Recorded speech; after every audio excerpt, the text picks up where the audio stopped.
Para po sa devotion natin, patungkol po sa victory of Christ.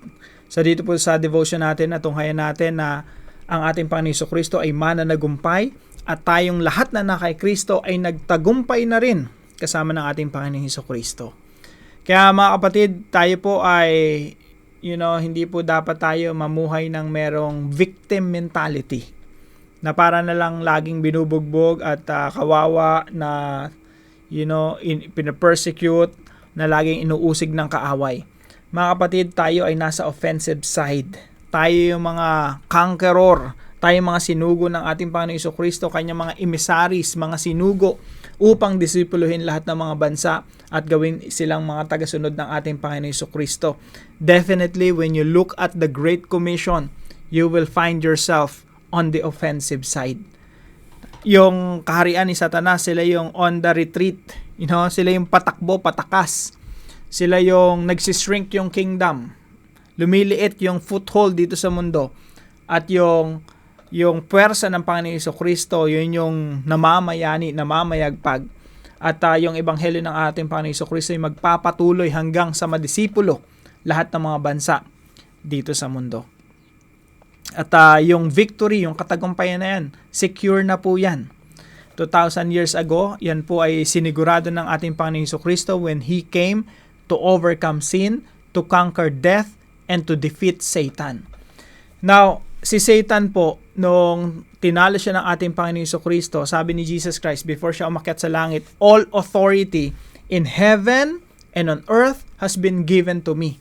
Nung sinabi ng ating Panginoon Jesucristo, all authority, lahat ng authority, ng kapangyarihan, lahat ng otoridad, binigay na sa Panginoong Jesucristo ng Diyos Ama. Tingin niyo po ba may natira pa kay Satan? May authority pa ba si Satan sa mga nations, sa mga bansa? Kung sinabi ni Jesus Christ na all authority in heaven and earth has been given to me, that means it's 100% na kay Jesus yung authority. Si Satan nawalan ng authority. Kaya nga, he was disarmed. He was kicked out of his position. Kasi po, sa Old Testament, nung dinaya ni Satanas si Adan, yung buong humanity nahulog sa pagkakasala, napasailalim ng kapangyarihan ni Satan. Kaya po nung tinutokso ni Satan si Jesus, sabi ni Satan kay Jesus, Jesus, I will give you all the nations. Di ka na maghihirap, di ka na mamamatay sa krus, no? I will give you all the nations, the splendor, the beauty, the majesty of all the nations. Bibigay ko sa iyo yan. Just bow down and worship me. Sabi ni Satan kay Jesus. Si Jesus, sabi niya, no way. Bakit? Hindi naman ikaw ang magbibigay ng nation sa akin eh. Yung Diyos Ama ang nangako na lahat ng mga bansa ipapasailalim na sa aking paanan. Kaya po si Jesus Christ, He overcame even that temptation. At nung namatay ang Panginoon Jesucristo doon sa krus, sabi niya sa kanyang propesiya, He will be hanged and He will draw all the nations unto Himself. Kaya lahat ng mga bansa na papalapit sa krus ng ating Panginoong Jesucristo. At yan po ay merong kasiguraduhan, selyado na po yan, lahat ng mga bansa. Kasi po si Satan, he is a defeated foe, defeated enemy.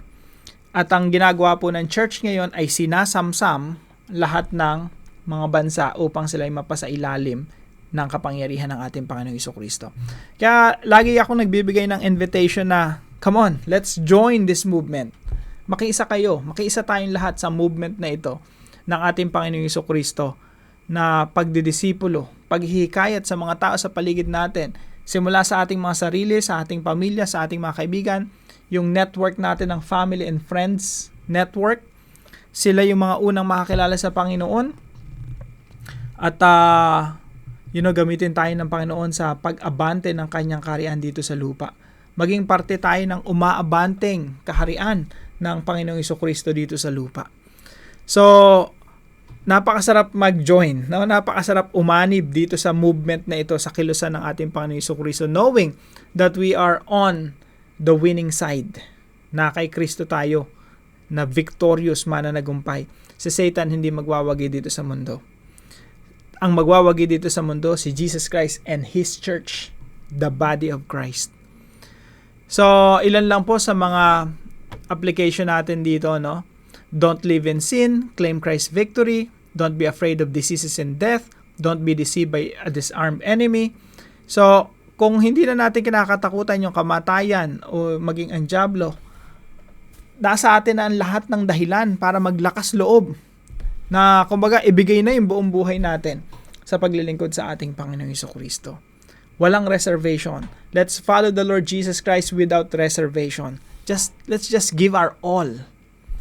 At sa pamamagitan ng ating mga buhay, maraming tao makakilala sa Panginoon. I hope meron po kayo natutunan sa devotion natin na ito at may apply talaga natin ito sa buhay natin, no? Kung wala nga po kayong mga ina-attend na mga churches, pwede kayo mag-start ng house church, no? Or micro church sa inyong mga tahanan, kahit ano pang religion nyo, no? Yung kagaya ng binabanggit ko madalas, open nyo yung sala nyo, invite kayo ng mga kapatid nyo, kakilala nyo, kaibigan, kapitbahay, mag-start kayo ng Bible study. Dan pa lang, aabante na yung ebanghelyo ng ating Panginoong Jesucristo.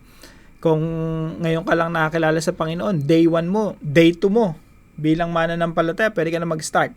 Kasi po yung mga videos na ginagawa natin, ay ang purpose niyan ay pwede nang panoorin ng group of friends or family and friends. Papanoorin yung video tapos i-discuss, no? At i-apply sa buhay. So, yun po yung design ng mga videos natin. Pwede talaga natin gamitin mga materials sa ating mga Bible study. So, I hope meron po kayo natutunan at na-encourage po kayo ng lalo pang maglingkod sa ating Panginoong Jesucristo sa pamamagitan po ng mga katuruan natin ngayong araw. Pagpalain po kayo ng ating Panginoon. See you po tomorrow 5 a.m. dito sa ating Daily Devotions.